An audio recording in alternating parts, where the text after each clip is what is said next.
Hello everybody, my name is Johnny T and I am from the KIN 2200 class at Cal Poly Pomona. In today's lesson we will be teaching a student with autism how to sprint. Alright, let's get started. Here is an autistic boy that ran his way to a gold medal in the 110-meter hurdles. This is just to show that anything is possible and it can be done. Not everybody on the spectrum will be able to pull off a stunt like this, but they can come close. First off, we will discuss the SMART goals, starting with specific. This student will be able to sprint.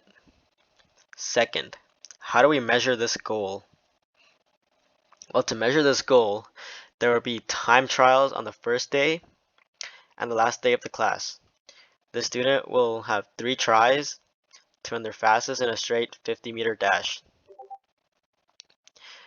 Each trial will be recorded and they will have tips and tricks to help fix their next try. Is this achievable? Yes, because taking from the track and field philosophy, any progression counts when it comes towards sprinting or running. How is this goal relevant to being able to sprint?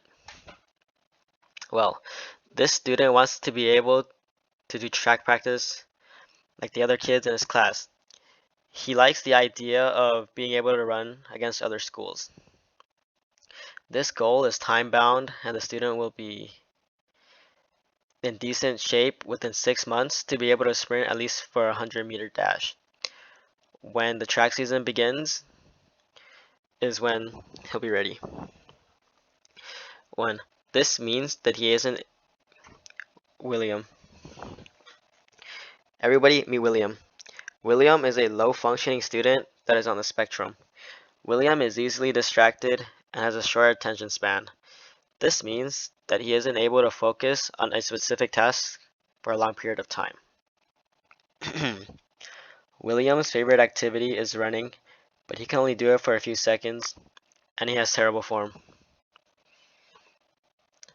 Okay, for activity time, we have adaptive equipment. For the equipment, we have an air bike for William to ride. This will help him build the proper form for sprinting because the sprinting form is similar to riding a bike. Both tasks require legs to move in a circular pattern, and practice makes perfect. William can watch the track team run and look at what they're doing, as well as he might do his thing and try to copy another student's running form, which could benefit him. He can practice his sprinting form while I help guide and record him so that he can see what he's doing wrong and so that I can give him pointers and exercise to correct it. He can also do the warm-ups because warm-ups help to warm up the muscles obviously, and they also build muscle memory for when he's ready to start sprinting. Teamwork. Split up the students into teams and have William on a relay-like team. This way, he will get to run with the other students, which will create an inclusive environment, and his teammates can encourage him to run and also cheer him on. So, room modifications. Passing the baton for a relay race may be a little troubling for someone like William, so instead we will be doing a high five instead of passing a baton.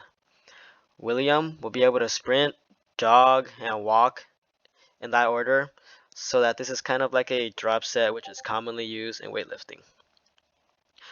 Giving William verbal and visual cues to help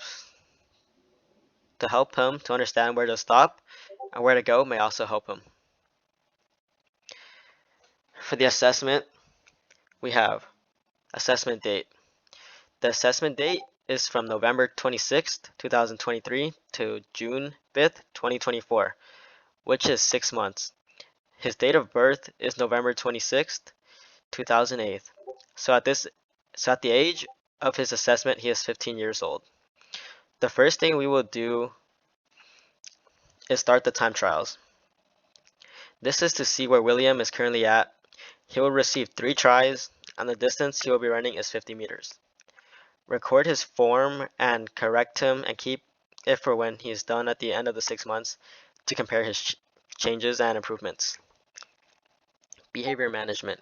William has a minor problem. He likes to run, but he doesn't really follow the rules. So what can we do about this? We can guide him back to his lane or have someone running next to him to keep him in his lane.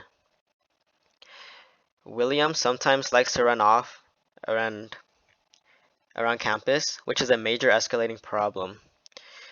To fix this, we can give him an incentive to stay in one place. We can also designate a student to watch after him. These incentives can include candy, erasers, crack charms, and playtime. Be patient. Being patient with William is a must if we want to see any progress. Different PE and APE teachers also agree on being patient, and they can't stress it enough. William doesn't learn at the same pace as other students, so it is important that we be patient with him. Summary. Today we discussed about SMART goals, we introduced William, we included some activities, we assessed William's level, we talked about his behavior issues, we talked about how we can manage these behavior issues, and lastly, we talked about being patient with him.